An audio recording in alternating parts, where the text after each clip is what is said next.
రాజశేఖర్ రెడ్డి గారు బీజేపీ పార్టీకి వ్యతిరేకి.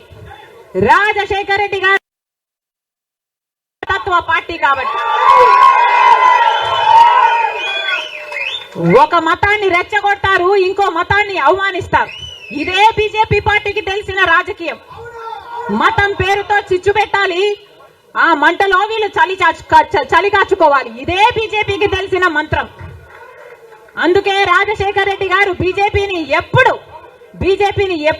వ్యతిరేకించారు. రాజశేఖర్ రెడ్డి గారు ఆశయాలు ఒక్క కాంగ్రెస్ పార్టీలోనే నెరవేరాయి తప్ప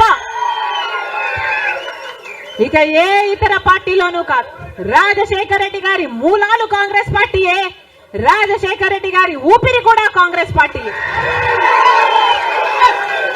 మళ్ళీ చెప్తున్నాం రాజశేఖర్ రెడ్డి గారిని ప్రేమించే నాయకులైనా, రాజశేఖర్ రెడ్డి గారిని ప్రేమించే ప్రజలైనా రాజశేఖర్ రెడ్డి గారి ఆశయాల కోసం నిలబడదాం, బీజేపీ పార్టీ కోసం కాదు, బీజేపీ పార్టీకి తొత్తుల్లాగా పనిచేసే పార్టీల కోసం కాదు. మళ్ళీ చెప్తున్నాం రాజశేఖర్ రెడ్డి గారిని అభిమానించే నాయకులైనా ప్రజలైనా రండి, రాజశేఖర్ రెడ్డి బిడ్డతో చేతులు కలపండి. ఆంధ్ర రాష్ట్రంలో మళ్ళీ రాజశేఖర్ రెడ్డి గారి ఆశయాలను సిద్ధింపచేద్దాం. నేను రెడీ. మీరు రెడీయా?